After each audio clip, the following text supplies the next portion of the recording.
આજનું લેક્ચર છે આપણું રેઝોનન્સ ઉપર છે, અનુનાદ જેને કહીએ છીએ. તો અનુનાદનો બેઝિક આઈડિયા આપણે ક્યાં ભણ્યા હતા? આગળ 11th માં ભણી ગયા હતા. તો રેઝોનન્સનો મતલબ શું થતો હતો કે સામાન્ય એક ઉદાહરણથી આપણે સમજતા હતા એ ટાઈમે. વધારે તો ડેપ્થ અંદર આપી નથી, પણ એક સામાન્ય ઉદાહરણ આપ્યું હતું કે સૈનિકોને પુલ પર માર્ચિંગ નહીં કરવા દેવામાં આવતું. કારણ શું થાય? બહારની આવૃત્તિ અને પુલના દોલનની આવૃત્તિ જો બે સરખી થઈ જાય તો પુલ મોટી આવૃત્તિથી દોલન કરવાનું ચાલુ કરી દે અને એના કારણે શું થાય? પુલ તૂટી જાય. એવું બીજી કન્ડિશનમાં કદાચ ઘોડિયાનું ઉદાહરણ આપ્યું હતું કે ઘોડિયાના દોલનની આવૃત્તિ ને આપણે બહારથી બળ આપીએ છીએ આવૃત્તિ, જો બે સરખી થઈ જાય તો જેવું સમજો કે ઘોડિયું આ ડાયરેક્શનમાં આવતું હોય ને આપણે એ જ તરફ બળ લગાડીએ તો એના દોલનો શું થવા લાગે? મોટા થવા લાગે અને મોટા કંપ વિસ્તારથી દોલન કરશે. બરોબર? તો આ બધી સિચ્યુએશનમાં આપણે ગ્રાફ એક સમજતા હતા. તો ગ્રાફમાં આ ટાઈપનો નેચર આવતો હતો, તમને ખ્યાલ હશે. આ ટાઈપનો એક નેચર હતો કે વચ્ચેનો ભાગ ખાલી રાખતા હતા એમાં, કારણ કે જો કોઈ એ સિચ્યુએશન કોના વર્સિસ કોનો હતો? તો કંપ વિસ્તાર અથવા જે ઇન્ટેન્સિટી કહીએ છીએ કંપ વિસ્તાર એ તીવ્રતાના, અને એના પછી અહીંયા જોઈએ ઓમેગા બાય ઓમેગા 0 નો રેશિયો મૂકતા હતા એ લોકો. બરોબર? તો એના આધારિત આપણે ટેક્સ્ટબુકમાં ઓમેગા ના બેઝ ઉપર ગ્રાફ આપ્યો છે, એનાથી કોઈ વધારે ફરક નથી, પણ મતલબ એ જ થશે, એ જ મતલબ છે, કોઈ બીજો છે નહીં. તો જ્યારે આ સિચ્યુએશન આવે તો ઓમેગા નો ગ્રાફ લઈ લો તો omega is equal to omega 0 થાય. એનો મતલબ કે બહારની આવૃત્તિ ઓમેગા અને આપણા તંત્ર જે દોલન કરે છે એની આવૃત્તિ ઓમેગા 0. જો બે સરખી થઈ જાય તો તંત્રનો કંપ વિસ્તાર કેવો થઈ જાય છે? મહત્તમ થઈ જાય, મોટો થઈ જાય, મોટા કંપ વિસ્તારથી દોલન કરે છે. એ સિચ્યુએશન બને એ સૈનિકોને પુલ પર માર્ચિંગ કરવા દેવાની ના પાડતી હતી. પછી એ પ્રમાણે બીજી આપણે ઘોડિયાનું ઉદાહરણ જોયું. પછી વિમાનની પાંખમાં હવાની આવૃત્તિ વિમાનની પાંખની આવૃત્તિ સરખી થઈ જાય તો એ તૂટી જાય. ધરતીકંપની આવૃત્તિ જોઈએ અને આપણા મકાનની આવૃત્તિ જો સરખી થઈ જાય તો મકાન તૂટી જાય છે, મોટા કંપ વિસ્તારથી દોલનો કરવા લાગે. તો એ બધી સિચ્યુએશન આપણે ઓબ્ઝર્વ કરી હતી એમાં, અને એ બધી મોટા ભાગે નુકસાન કરતા હતી, પણ એસી ની અંદર એ બધી ફાયદાકારક થઈ જાય છે. કઈ રીતે ફાયદાકારક થાય? તો જો રેઝોનન્સ થયો તો રેઝોનન્સ નો મતલબ શું થાય કે એસી ના દોલનની આવૃત્તિ અને બહારથી આવતી આવૃત્તિ જો બે સરખી થઈ જાય તો મોટી કંપ વિસ્તાર શું કહેવાય? પ્રવાહ મોટો થઈ જશે અને એ તો આપણા માટે બેનિફિટ છે. પ્રવાહનો કંપ વિસ્તાર કોનો મોટો થાય? તો પ્રવાહનો મોટો થાય. પ્રવાહનો કંપ વિસ્તાર મોટા થવાથી આપણને કોઈ નુકસાન નહીં જવાનું, બેનિફિટ જ રહેશે. તો એટલે અહીંયા રેઝોનન્સ ફાયદાકારક રહેશે. હવે તમને આનું ઉદાહરણ ક્યાં ઉપયોગ છે બધું આપણે પછી સમજીએ છીએ, પણ પહેલા આપણને એટલો સમજ હોવો જોઈએ કે રેઝોનન્સ થાય છે ખરો આની અંદર. બરોબર? તો શરૂઆતના ટેક્સ્ટબુકના સેન્ટેન્સની અંદર આ જ વસ્તુ સમજાવ્યું છે કે બહારની આવૃત્તિ તંત્રની આવૃત્તિ જો સરખી થઈ જાય તો એને આપણે અનુનાદ થયો એમ કહી શકીએ છીએ. અને ઉદાહરણ તરીકે હિંચકાનું ઉદાહરણ આપ્યું છે, પણ આપણે એ કદાચ એક સમયે ના લખ્યું હોય તો એનાથી વાંધો નથી. હવે આપણે પ્રોપર સમજવાનો ટ્રાય રાખીએ કે આમાં થાય છે કઈ રીતે અને ઇક્વેશન કઈ રીતે સેટ થાય છે. તો આપણે એક સેન્ટેન્સ પહેલા અનુનાદની વ્યાખ્યા લખી દઉં છું. અનુનાદ મતલબ થશે શું? દોલન કરતા તંત્રની આવૃત્તિ, તંત્રની પ્રાકૃતિક આવૃત્તિ, બાહ્ય આવૃત્તિ સાથે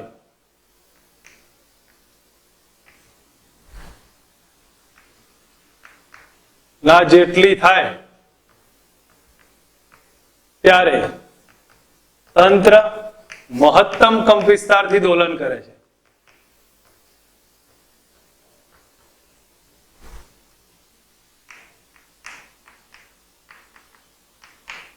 તેને અનુનાદ કહે છે. જો સમજ આવી જો આટલી સેન્ટેન્સ, તંત્ર દોલન કરતા તંત્રની પ્રાકૃતિક આવૃત્તિ બાહ્ય આવૃત્તિના જેટલી થઈ જાય તો તંત્ર મહત્તમ કંપ વિસ્તારથી દોલન કરશે, એને આપણે અનુનાદ કહ્યો હતો. હવે એક કામ કરીએ, આપણે જે કંપ વિસ્તાર કહીએ તો આપણો પ્રવાહ છે, તો પ્રવાહનું સૂત્ર કયું છે?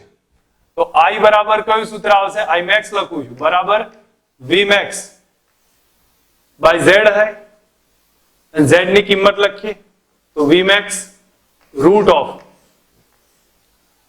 R square plus XL minus XC નો હોલ સ્ક્વેર, Z લખ્યું છે. આમાં આપણે એક વસ્તુ સમજીએ કે આપણે એક સિચ્યુએશન આવશે XL ને XC ના બદલે હું એક કામ કરું છું, ઓમેગા L માઇનસ 1/ωc કરી દઉં છું. આ સિચ્યુએશન કર્યું છે, બીજું તો કઈ ફરક પડ્યો નથી. તો આની અંદર ચેન્જ શેમાં થશે? સોરી, અહીંયા પ્લસ આવશે.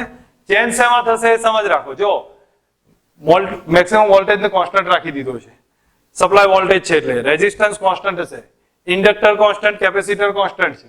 તો ચેન્જ શેમાં થઈ શકે છે? આવૃત્તિમાં. બાહ્ય આવૃત્તિ વધઘટ કરી છે આપણે, આવૃત્તિ છે વધઘટ થઈ શકતી હોય તો એક પોઝિશન એવી આવે કે જ્યારે omega L is equal to 1/ωL થાય, સોરી 1/ωc થાય. બરોબર? તો omega L is equal to 1/ωc થાય તો ઓમેગા બરાબર ઓમેગા 0 થશે એ સિચ્યુએશનમાં. તો ઓમેગા ની 0 ની વેલ્યુ લખી દઉં. ચલો હું અહીંયા ઓમેગા 0 બતાવું તો ઓમેગા 0 સ્ક્વેર બરાબર કેટલા આયા? 1/LC થયા. તો એનો મતલબ થયો કે ઓમેગા બરાબર કેટલા મળી ગયા આના ઉપરથી? 1/√LC. અને 1/√LC થાય તો આના બદલે ઓમેગા બરાબર 2πf કરી દઉં. તો 2πf કરું તો f બરાબર 1/2π√LC થાય. તો આ જે આવૃત્તિ આવી છે, કન્ડિશન આ કહેવાય કે જ્યારે omega 0L is equal to 1/ωc, એનો મતલબ આ કાલ્પનિક ભાગ 0 થઈ જાય. બરોબર? તો એ વખતે Z કેટલો મળે? હવે ચેક કરો. તો આ ભાગ 0 થઈ ગયું તો Z બરાબર R થાય. Z બરાબર R આવ્યો છે. અને I કેટલો થઈ જશે? આ તો મહત્તમ તો એક દોલનના આધારિત છે, પણ કંપ વિસ્તારનું વેલ્યુ મેક્સિમમ થશે. I એમ જોઈએ ને એનાય અલગ અલગ વેલ્યુ હશે, એમાં મેક્સિમમ વેલ્યુ આટલી હશે. I max બરાબર કેટલા થઈ જાય?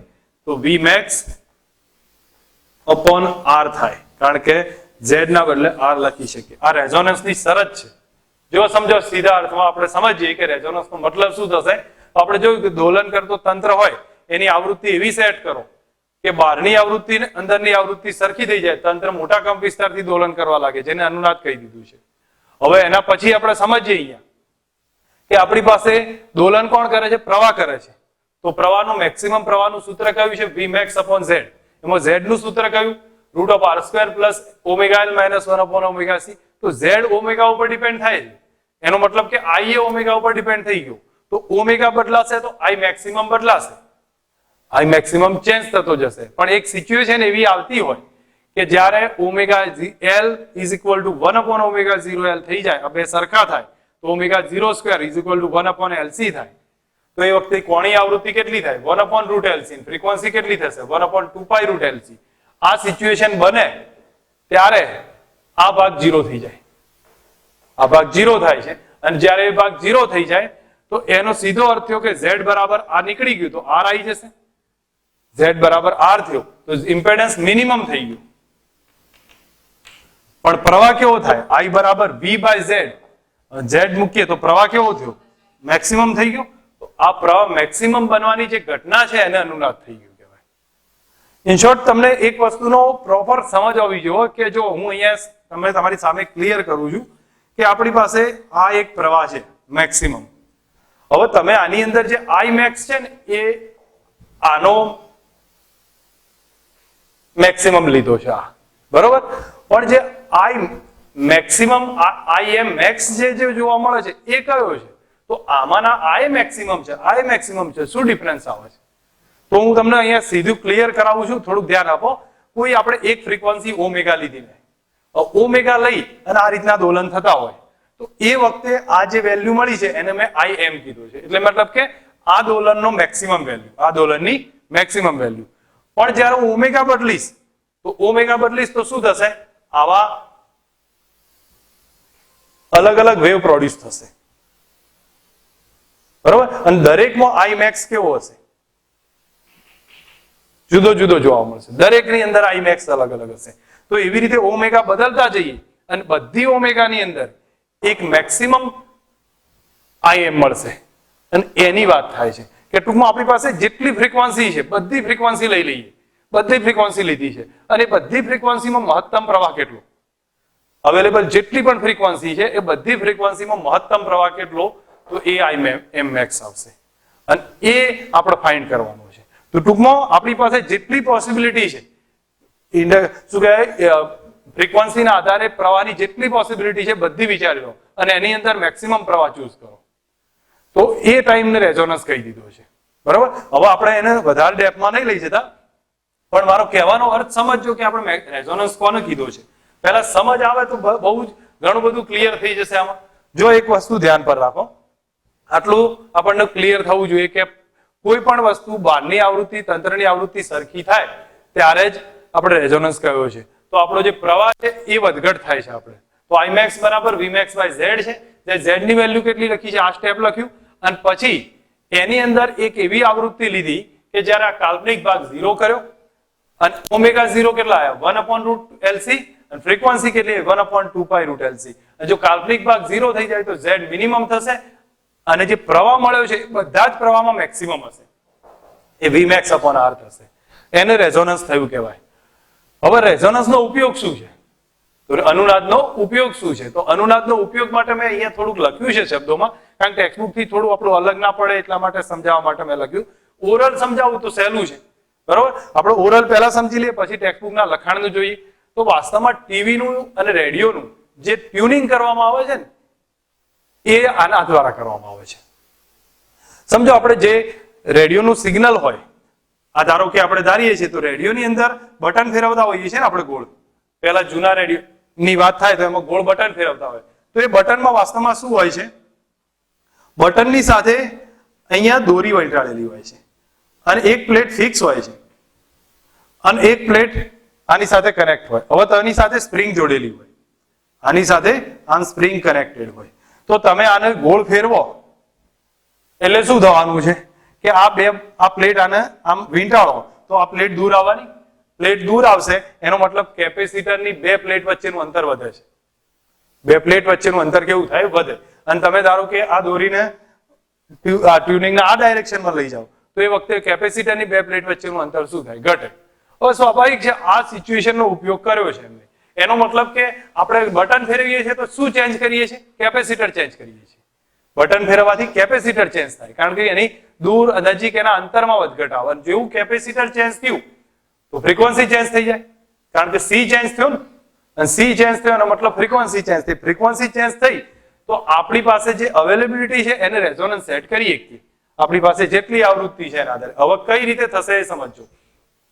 રેડિયોનું એન્ટેના હોય છે એ ઘણા બધા સિગ્નલ પકડે છે. બ્રોડકાસ્ટિંગમાં તો આજુબાજુ ઘણા બધા સિગ્નલો આવતા હોય. હવે એની પાસે એકથી લઈ અને ઇન્ફાઇનાઇટ સુધીના સિગ્નલો અવેલેબલ છે. બધા જ એની બાજુ ટચ થાય છે, કારણ કે સિગ્નલના આવતા વાર ના થાય.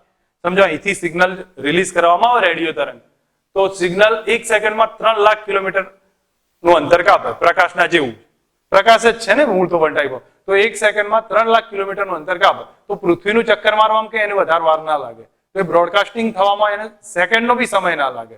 એ અહીંયા આવી જ જાય. જેવું સિગ્નલ રિલીઝ થયું તરત આવી જશે. તો એ સિચ્યુએશનમાં આજુબાજુ સિગ્નલ અવેલેબલ હશે. હવે એની આવૃત્તિ સમજી લો f ધારી છે, એની આવૃત્તિ f છે. હવે f0 ના લઈ લઉં ચલો, તો એ સ્ત્રોતની આવૃત્તિ થઈ. એ સિગ્નલની બહારથી આવી ને એ આપણા માટે કોની આવૃત્તિ થઈ? સ્ત્રોત થઈ ગયું. હવે સ્ત્રોત એટલે આપણે જે બહારથી પ્રોડ્યુસ થાય છે એને સ્ત્રોત ગણ્યું છે. હવે આપણે અહીંયા ઇન્ડક્ટરને શું કે કેપેસિટરને વધઘટ કર્યું. વધઘટ કરી અને કેપેસિટરનું એક એવું મૂલ્ય નક્કી કર્યું કે જેની આવૃત્તિ f0 ના જેટલી જ થઈ ગઈ. આપણી અંદરની આવૃત્તિ f0 ના જેટલી જ થઈ. એટલે તરત જ શું થયું? બે વચ્ચે બે આવૃત્તિ સરખી થઈ ગઈ. સરખી થાય ધેટ મીન્સ રેઝોનન્સ થયું. રેઝોનન્સ થાય તો ઇમ્પેડન્સ મિનિમમ થઈ જાય. ઇમ્પેડન્સ મિનિમમ થાય તો એનો અર્થ થયો કે પ્રવાહ કેવો બની ગયો? મેક્સિમમ બન્યો. પ્રવાહ મેક્સિમમ બને તો રેડિયોની અંદર સિગ્નલ કામ કરવાનું ચાલુ કરી દે. સમજ આવો? પ્રવાહ મેક્સિમમ બન્યો ધેટ મીન્સ એ ઇફેક્ટિવ બની જશે. અને પછી એને વિવર્ધિત કરી થોડું સિગ્નલ મોટું કરી દેવાનું અને એનું મોટું કરી સ્પીકરને આપી દેવાનું અને એ પછી શું થશે? ટ્રાન્સડ્યુસ થઈ અને બહાર આઉટપુટમાં આવી જશે. આખી પ્રોસેસ આ રીતની હશે. હવે આપણને આટલી સમજ છે તો આને શોર્ટમાં લખવાનું છે. શોર્ટમાં લખતી વખતે આપણે શબ્દોમાં થોડું વધારે ના લખી જવાય એટલા માટે મેં સાઈડમાં લખીને રાખ્યું છે. બાકી ક્યાંથી તમને સમજ આવે એ માટે આ રીતે સમજાવી શકું છું. એકવાર ફરી રિવિઝનમાં લઉં છું. અહીં શું કર્યું મેં? આપણી બ્રોડકાસ્ટિંગ થતું હોય અથવા જે બી સમજો બ્રોડકાસ્ટિંગ વખતે ઘણી બધી આવૃત્તિઓ રેડિયોની આસપાસ અવેલેબલ હોય છે, પણ એમાંથી ચોક્કસ એક આવૃત્તિ હોય એના જેવી આવૃત્તિ સેટ કરવા માટે આપણે ટ્યુન કરીએ છીએ રેડિયોને. અને ટ્યુન કરીએ એનો મતલબ શું થાય? આપણે કેપેસિટરને આગુ પાછું કરીએ છીએ. અને કેપેસિટર બદલી અને એ આવૃત્તિ અને સ્ત્રોતની આવૃત્તિ બે કેવી કરી, સરખી થઈ, અને જેવી સરખી થાય એટલે અનુનાદ થઈ જશે. અનુનાદ થાય એટલે પ્રવાહ મેક્સિમમ બનશે, અને મેક્સિમમ બને એટલે આપણું ટ્યુનિંગ થઈ જશે. બસ આપણે આટલા સુધી જ લખવાનું છે, આપણું ટ્યુનિંગ થાય અને પછી એ બ્રોડકાસ્ટિંગ થઈ શકે છે. તો ઇન શોર્ટ આપણે સમજવાનો ટ્રાય કર્યો. પહેલા સેન્ટેન્સને સમજજો તો ખ્યાલ આવશે. અનુનાદમાં રેડિયો ટીવી ના એન્ટેના છે એ ઘણા બધા સિગ્નલ મેળવે છે, એ બધા સ્ત્રોત થઈ જશે. સમજો મારો કહેવાનો, રેડિયોનું એન્ટેના છે એ ઘણા બધા સિગ્નલ મેળવે છે, એ બધા શું બનશે, સ્ત્રોત બનશે. હવે પરિપથમાં ઘણી બધી આવૃત્તિ આવી શકે છે એની આસપાસના કારણે. હવે સી માં બદલાવ કરવાનો. કઈ રીતે બદલાવ કરીશું સી માં? તો કે બટન ટ્યુન કરી અને બટન ફેરવવામાં આવશે તો કેપેસિટરની બે પ્લેટ વચ્ચેનું અંતર વધશે, તો એના કારણે સી માં બદલાવ થઈ આવૃત્તિ બદલાશે. અને આવૃત્તિ જ્યારે સ્ત્રોતના જેટલી એટલે કે સિગ્નલ જેટલી થઈ જાય ત્યારે અનુનાદ થશે. અનુનાદ થાય એટલે કંપ વિસ્તાર મહત્તમ બનશે અને આપણું ટ્યુનિંગ થઈ ગયું કહેવાય. રેડિયો ટીવી બધામાં સેમ સિસ્ટમથી યુઝ થાય છે. હવે અહીંયા આ પાછળના સેન્ટેન્સમાં એમ કીધું છે, બોલો તમને હું એક ક્વેશ્ચન પૂછું છું, માત્ર આર અને એલ હોય તો અનુનાદ થઈ શકે? માત્ર, કારણ કે કાલ્પનિક ભાગ 0 જ ના થાય. માત્ર આર એલ હોય તોય 0 ના થાય, આરસી હોય તોય 0 ના થાય. બરોબર? એને 0 કરવું હોય તો તમારે શું જોઈએ? આર એલ સી ત્રણે જોઈએ. તો અહીંયા સેન્ટેન્સને સમજો, એલ અને સી બંને હાજર હોવા જોઈએ તો જ એક્સએલ અને એક્સી એકબીજાની અસર નાબૂદ કરે અને આઈ મેક્સ બરાબર વી મેક્સ બાય ઝેડ બને અથવા વી મેક્સ બાય આર થાય. તો એનો મતલબ આર એલ સી ત્રણે હોવા જોઈએ તો જ અનુનાદ થાય. માત્ર આર એલ હોય કે આરસી હોય તો અનુનાદ ના થાય. આ કોઈ બેઝ આઈડિયા થયો છે આખી થિયરીનો. હું ફરીથી એકવાર આ ભાગ રિવિઝનમાં લઉં છું અને પછી આખી થિયરી આપણે એક સાથે રિવિઝન લઈ લઈએ જેથી આપણને સમજ આવી જાય ને તૈયાર પણ થઈ જાય. તો જો આની અંદર શું કહ્યું, રેડિયો બ્રોડકાસ્ટિંગ થતું હોય છે તો એ દરમિયાન ઘણા બધા સિગ્નલ એન્ટીનાની આજુબાજુ હાજર હોય છે, બધા સિગ્નલને સ્ત્રોત તરીકે વર્તે છે. હવે આપણે જે પરિપથ હોય છે એ પણ ઘણી બધી આવૃત્તિ પેદા કરી શકે છે. કઈ રીતે? તો કેપેસિટર બદલી અને ઘણી આવૃત્તિ પેદા કરી શકે છે. અને જ્યારે એની આવૃત્તિ સ્ત્રોતના આવૃત્તિ એટલે સિગ્નલના જેટલી થાય તો અનુનાદ થયો કહેવાય અને એ વખતે કંપ વિસ્તાર મહત્તમ બનશે. બરોબર? અને એ સિચ્યુએશનમાં આપણે ટ્યુન કર્યું એમ કહી શકીએ છીએ. હવે એલ અને સી બંને હાજર હોવા જોઈએ તો જ એક્સએલ એક્સી એકબીજાની અસર નાબૂદ કરે અને આઈ મેક્સિમમ બનશે વી મેક્સ બાય આર જેટલો. બાકી આર એલ સી ત્રણે હાજર જોઈએ. માત્ર આર એલ હોય આરસી હોય તો ટ્યુનિંગ ના થાય. ઓકે, હવે એક કામ કરીએ, આખો ક્વેશ્ચન પ્રોપર રીતે સમજના આધારે તૈયાર કરતા જઈએ છે. તો અનુનાદની વ્યાખ્યા દરેકને આવડવી જોઈએ. શું કહ્યું ભાઈ? દોલન કરતા તંત્રની આવૃત્તિ અને બાહ્ય તંત્રની આવૃત્તિ જો સરખી થઈ જાય કંપ વિસ્તાર મહત્તમ બનશે, જેને અનુનાદ કહ્યો છે. પછી જોયું કે આપણે અહીંયા કોના દોલનો થાય છે? તો પ્રવાહના દોલનો થાય છે.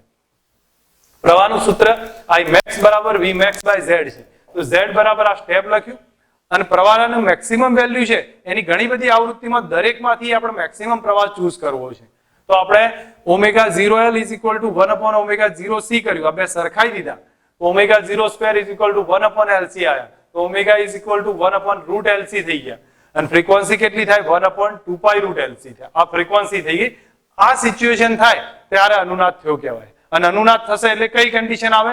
Z બરાબર, અહીંયા કાલ્પનિક ભાગ નીકળી ગયો તો Z બરાબર R થયો, જે મિનિમમ થઈ ગયો, I મેક્સિમમ થઈ જશે અને V મેક્સ અપોન R આવશે. તો આટલું આપણે બતાવી શકીએ છીએ. અને પછી અહીંયા સમજૂતીમાં આપણે જોયું કે જે રેડિયોની આસપાસ ઘણા બ્રોડકાસ્ટિંગ સિગ્નલ અવેલેબલ હોય છે જે સ્ત્રોત તરીકે વર્તે છે. અને રેડિયોમાં જે પરિપથ છે એ પણ ઘણી બધી સિગ્નલ પ્રોડ્યુસ કરી શકે છે કેપેસિટરમાં બે પ્લેટ વચ્ચેનું અંતર બદલીને. અને એમાંથી જ્યારે બાહ્ય સિગ્નલ સાથે મેચ થાય તો અનુનાદ થયો કહેવાય અને એ વખતે કંપ વિસ્તાર મહત્તમ બનશે, સિગ્નલ ટ્યુન થયું તેમ કહેવાય અને પછી પ્રસારણ થઈ શકે છે.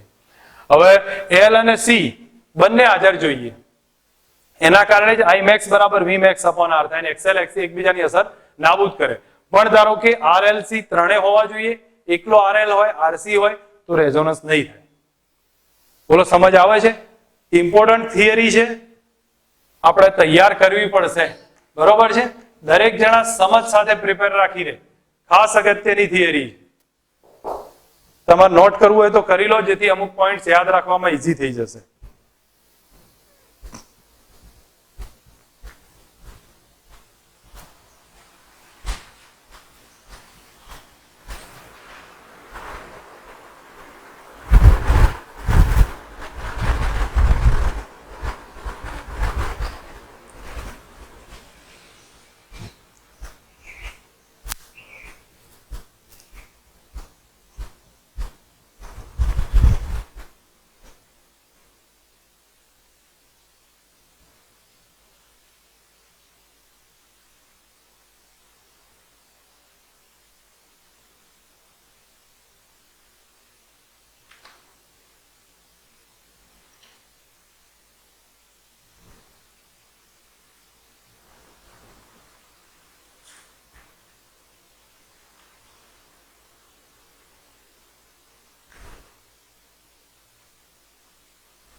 લખાઈ જાય એટલે કહેજો મને.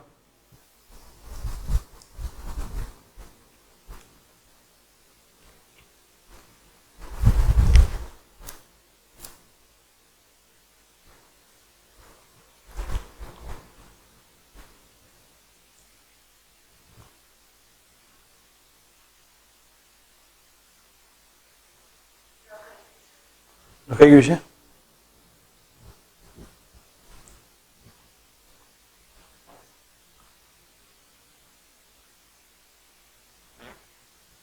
રિવાઇઝ કરી દઈએ ફટાફટ એકવાર, કારણ કે દરેકને તૈયાર થઈ જવું જોઈએ. ઇમ્પોર્ટન્ટ ક્વેશ્ચન છે, વ્યાખ્યા દરેકને આવડે. બાહ્ય આવૃત્તિ પ્રાકૃતિક આવૃત્તિ સરખી થઈ જાય તો એ રેઝોનન્સ થયો એમ કહી શકીએ છીએ, બરોબર. પછી બતાવવાનું છે કે I max બરાબર V max by Z અને Z બરાબર √r² plus XL minus XC નો અહીંયા સ્ક્વેર કરવાનું રહી ગયું છે, નો હોલ સ્ક્વેર થશે. પછી ω0L બરાબર 1/ω0C થાય તો એનો મતલબ ω0 બરાબર 1/√LC અને ફ્રીક્વન્સી બરાબર 1/2π√LC. આને અનુનાદ આવૃત્તિ કહેવાય. કઈ આવૃત્તિ કહીશું? અનુનાદ આવૃત્તિ છે. અને એ વખતે Z બરાબર R થશે, જે મિનિમમ, I બરાબર મેક્સિમમ થાય અને V/R થઈ જશે. અને આ ઘટના અનુનાદ થઈ કહેવાય. હવે ટ્યુનિંગ કઈ રીતે થશે? તો જે બાર સિગ્નલમાં આવૃત્તિ જોવા મળે છે બહારથી આવતી, એ બધા સ્ત્રોત કહેવાય. અને આપણે જ્યારે રેડિયોનું ટ્યુનિંગ કરીએ તો કેપેસિટરને ચેન્જ કરી શકીને ઘણી બધી આવૃત્તિ બનાવી શકીએ છીએ. પણ કેપેસિટર એક એવું કરીએ કે બહારની આવૃત્તિ સાથે મેચ થાય અને એ વખતે અનુનાદ થયો કહેવાની વખતે આપણો કંપ વિસ્તાર મહત્તમ બનશે અને ટ્યુન થયું એમ કહી શકીએ છીએ. નેક્સ્ટ હવે એના પછી જોયું કે L અને C બંને હાજર જોઈએ તો જ અનુનાદ થાય, કારણ કે એ જ વખતે I max બરાબર V max upon R થશે ને XL XC એકબીજાની અસર નાબૂદ કરે. અને RLC ત્રણે પરિપથ જોઈએ, RL RC એકલા હોય તો ના ચાલે. ટૂંકમાં હું અહીંયા એક હિન્ટ કહેવા માંગુ છું કે અનુનાદ થાય ત્યારની કન્ડિશન કઈ હશે. તો એક વસ્તુ અહીંયા ધ્યાન પર રાખી અને એની શરત કઈ કઈ છે ધ્યાન રાખજો. તમારે આ નોટ કરેલી હોવી જોઈએ. અનુનાદ થાય તો એ વખતે પહેલા જ કાલ્પનિક ભાગ 0 થઈ જાય છે. તો ω_L is equal to 1/ω_C થાય, બરોબર. તો આ ઉપરથી એમ કહી શકું કે કાલ્પનિક ભાગ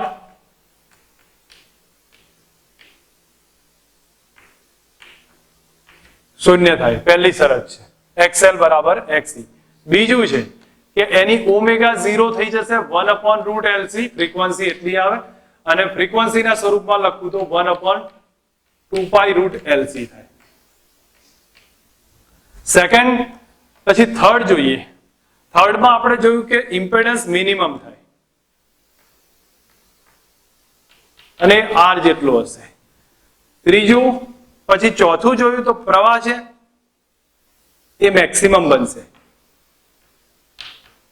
IM મેક્સિમમ બનશે અને એ થઈ જશે V max upon R થાય.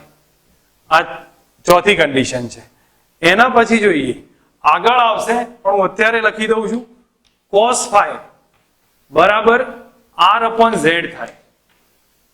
તમે આપણે ડાયાગ્રામ ડ્રો કરતા હતા તો એમાં તમને થોડો ખ્યાલ હશે કે આ Z હતું, આ R આવે અને આ XL માઇનસ XC થાય અને આ phi હતું. તો tan phi બરાબર R/Z થાય. પણ Z તો R છે તો એનો મતલબ કે R/R થયા કે નહીં?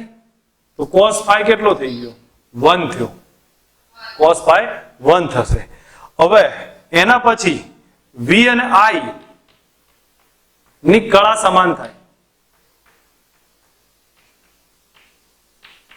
અથવા કળા તફાવત કેટલો થયો? 0 થયો, બરોબર. કળા સમાન છે અથવા તફાવત 0 થાય. આ રેઝોનન્સની શરત છે. આટલી રેઝોનન્સની શરત છે જે યાદ હોવી જોઈએ. રેઝોનન્સ થાય એટલે કઈ કન્ડિશન થશે? તો એક તો XL માઇનસ એટલે કાલ્પનિક ભાગ 0 થયો, ω0 આટલા આવે, Z આટલા થશે, I મેક્સિમમ આટલો બની જાય, cos phi પાવર ફેક્ટર 1 બનશે જે બે થોડા ટાઈમ પછી આવશે અને V અને I નો કળા સમાન છે, કળાનો તફાવત 0 થઈ જશે. નોટ કરી લો, કામ લાગશે MCQ માટે.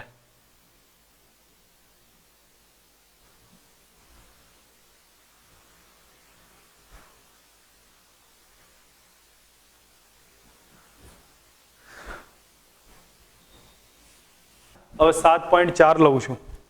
7.4 ઉદાહરણની રકમ વાંચું છું. એમાં કહ્યું છે 250 વોલ્ટ તો VRMS 250 આપ્યા છે.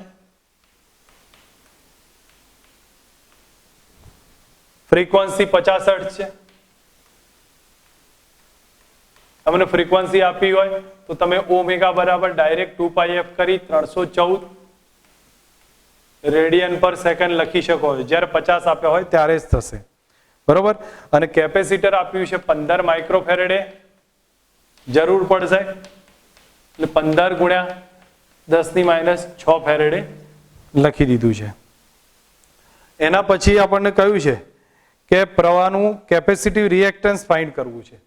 એક તો પહેલું XC ફાઇન્ડ કરવું છે. બીજામાં કહ્યું છે પ્રવાહનું RMS એટલે કે IRMS અને I મેક્સિમમ ફાઇન્ડ કરવું છે. ક્વેશ્ચન તો સિમ્પલ છે.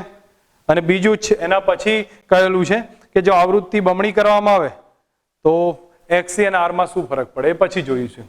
પહેલા મને કહો XC નું સૂત્ર કયું આવે? 1/ωc. તો પહેલામાં તો સિમ્પલ થાય છે. 1/ω એટલે 314 થઈ છે અને C ની કિંમત છે 15 ગુણ્યા 10⁻6. તો XC બરાબર આવશે, ચેક કરી લઈએ. કેપેસિટિવ રિએક્ટન્સની વેલ્યુ છે 212 ઓહ્મ થાય છે. તમે ચેક કરી જોજો, 212 ઓહ્મ મળી જશે. તો એક XC મળી ગયો. હવે બીજું શું માંગ્યું છે એના પછી? બીજું માંગ્યું છે IRMS. તો IRMS નું સૂત્ર કયું આવે ભાઈ? VRMS બાય Z થાય. પણ Z નથી, આપણે તો એકલો કેપેસિટર છે, માત્ર કેપેસિટર છે.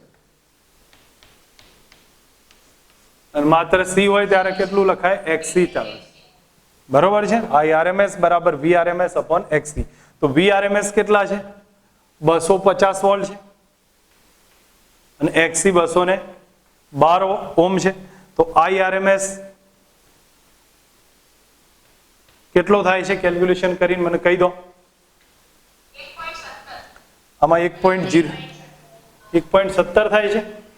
ઓકે, ચલો આમાં 1.04 લખ્યું છે કદાચ. કેટલો તમારી એક્ઝેક્ટ કેટલો થાય છે? ઓકે, ચલો 1.17 થાય છે. મારી કદાચ કોઈ લખવા, ઓકે 1 મિનિટ, લખવામાં મારી ભૂલ છે. 250 નથી, 220 છે. રાઈટ, 2 મિનિટ રાખો તો અહીંયા ચેન્જ કરી દઉં છું. 220 છે તો 1.04 થઈ જશે કદાચ, બરોબર. 1.04 એમ્પિયર આવી ગયો છે. ચલો આપણને IRMS આવી ગયો. હવે I max તો તમે શોધી શકો, સીધી જ મળશે. તો I max બરાબર √2 ઇન્ટુ IRMS.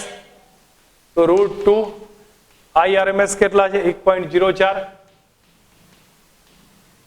તો I max થઈ જશે આપણી કેટલી વેલ્યુ છે? તો અહીંયા આપે છે 1.5 એમ્પિયર. ચલો આપણને બે વસ્તુ મળી ગઈ. હવે એને માંગ્યું છે કે આવૃત્તિ બમણી કરવામાં આવે, ઓમેગા બમણા કરતા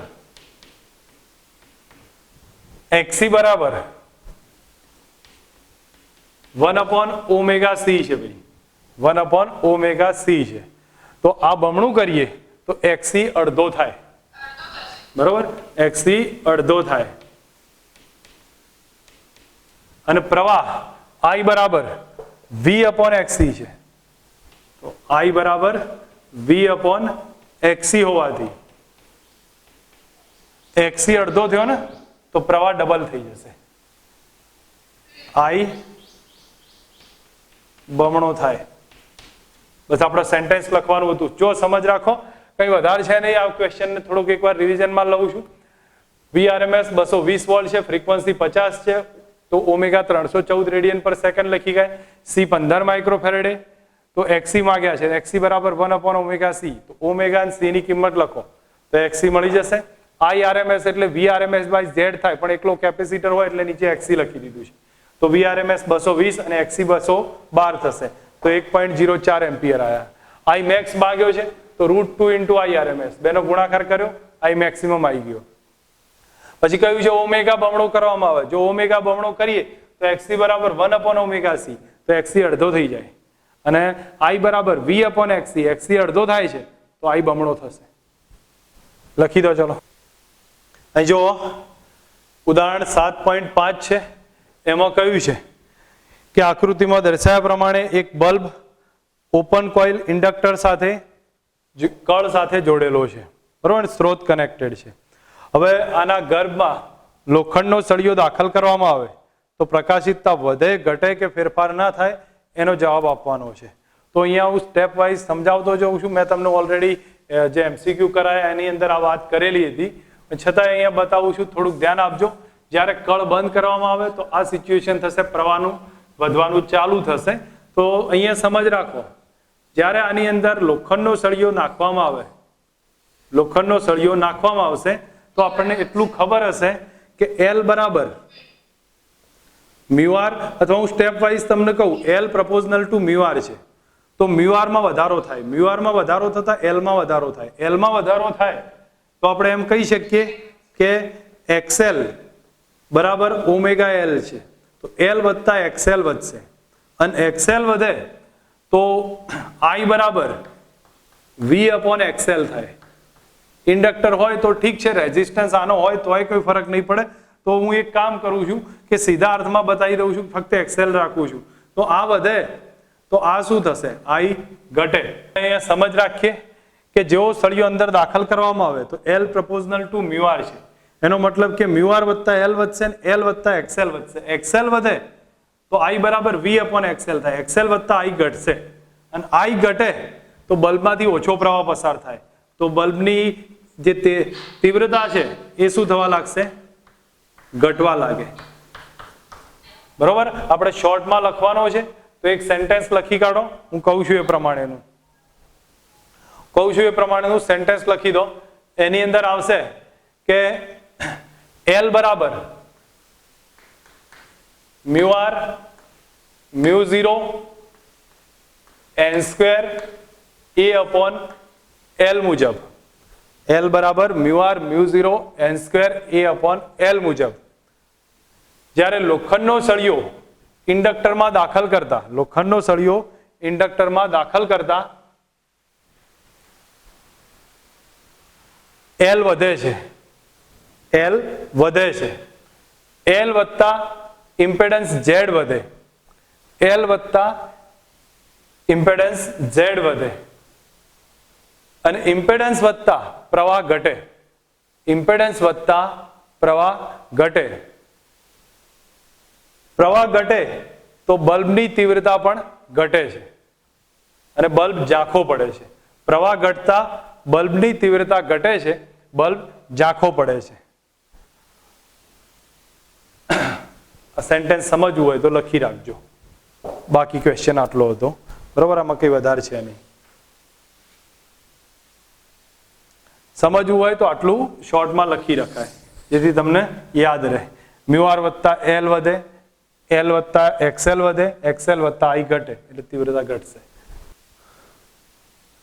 7.6 ઉદાહરણ છે. એમાં ધ્યાન રાખે કે અહીંયા કહ્યું છે કે 220 વોલ્ટનો ફ્રીક્વન્સી વોલ્ટેજ છે, તો VRMS આપ્યો છે. VRMS 220 વોલ્ટ, ફ્રીક્વન્સી 50 હર્ટ્ઝ છે. તો ઓમેગા ડાયરેક્ટ લખી દેવાના 314 રેડિયન પર સેકન્ડ. સાથે કહ્યું છે કે અવરોધ જે કનેક્ટ કર્યો છે 200 ઓહ્મનો, રેઝિસ્ટન્સ છે અને કેપેસિટર છે 15 માઇક્રોફેરેડે, 15 ગુણ્યા 10⁻6 ફેરેડે. હવે આના પછી આપણને કહ્યું છે RC ની શ્રેણીમાં જોડ્યા છે.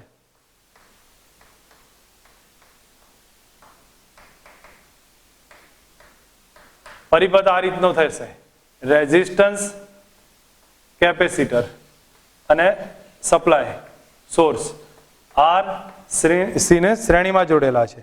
તો પહેલું માંગ્યું છે પ્રવાહ, બીજામાં કયું છે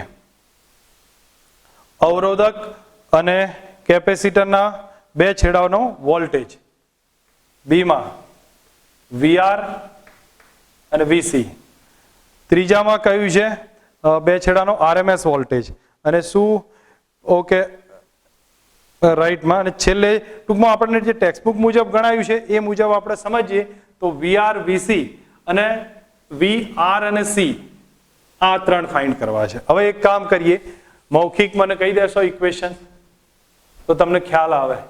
પહેલો આઈ ફાઇન્ડ કરવો છે તો મારે ઝેડ જોઈએ. ઝેડ નું સૂત્ર બોલશો ભાઈ, કયું આવે આરસી પરિપથમાં? એટલે R square plus X square આવે, root of R square plus X square. આ મળી જશે. એક્સી બરાબર 1/ω સી કરી લેવાનું તો આપણને એક રિઝલ્ટ આવશે. પછી વીઆર કેટલો? અવરોધના બે છેડાનો વોલ્ટેજ, અને એના ઉપરથી સોરી આઈ ફાઇન્ડ કરીશું ને, આઈ બરાબર કયું સૂત્ર? વી અપોન, હા બરોબર, તો આઈ આરએમએસ બરાબર વી આરએમએસ અપોન ઝેડ થાય. આ ચલો પહેલો મળી ગયો. વીઆર બરાબર કયું સૂત્ર? અવરોધના બે છેડાનો વોલ્ટેજ, આઈ આરએમએસ ઇન્ટુ આર. સીધું લખીએ કાંઈ, વીઆર બરાબર. એવી જ રીતે વીસી બરાબર આઈ આરએમએસ ઇન્ટુ એક્સી, કારણ કે વીસી નો અવરોધ એક્સી થશે. હવે અને આર અને સી બે છેડાનો ટોટલ વોલ્ટેજ, અને total voltage V R C બરાબર VR square plus VC square. અને એ તો ટોટલ કેટલો છે? 220 જ થવો જોઈએ. કેટલો આવશે? 220 વોલ્ટ. ઓકે, આટલો બેઝિક આઈડિયા હોવો જોઈએ દરેકને. ગણવામાં કોઈ ફરક નહીં પડે, સિમ્પલ છે કેલ્ક્યુલેશન. તો પહેલા એક્સી અલગથી ફાઇન્ડ કરવું પડશે, કારણ કે એક્સી ઓલરેડી અહીંયા જોઈએ છે. તો આપણે એક્સી અલગથી ફાઇન્ડ કરી નાખીએ. એક્સી બરાબર 1/ω સી, 1/ω314 અને સી છે 15 ગુણ્યા 10⁻⁶.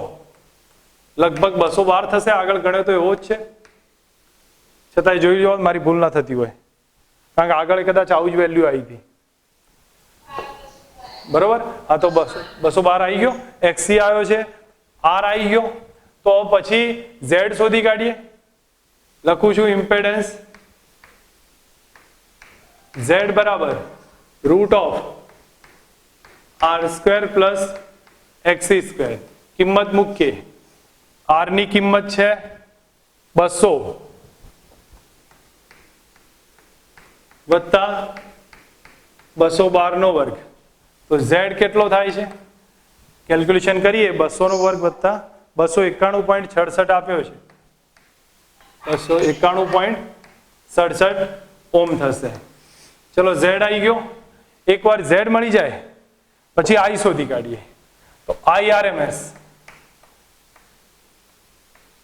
બરાબર V RMS by Z. V RMS કેટલા છે? 220 ભાગ્યા 291.67. તો આઈ આરએમએસ કેટલા થાય?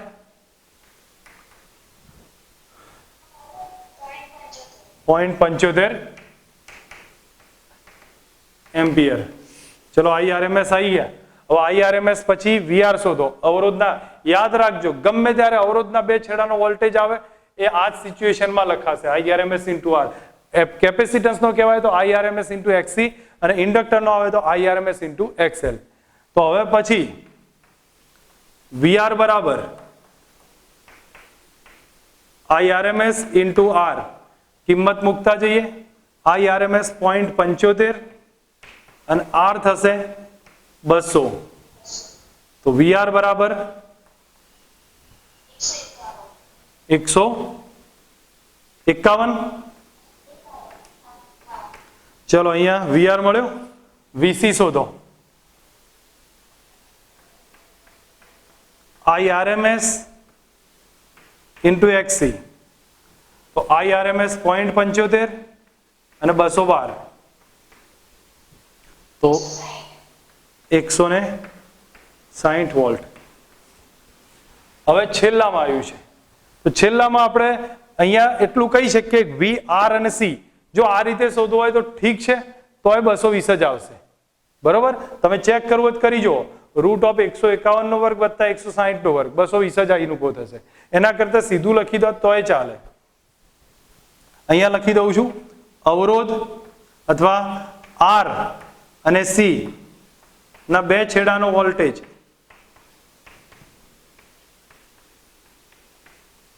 બરાબર VRC અને એની કિંમત લખી દેવાની 220 વોલ્ટ, કારણ કે સપ્લાય જ થાય R અને C ના બે છેડાનો વોલ્ટેજ એટલે સપ્લાય વોલ્ટેજ જ આવે 220 વોલ્ટ.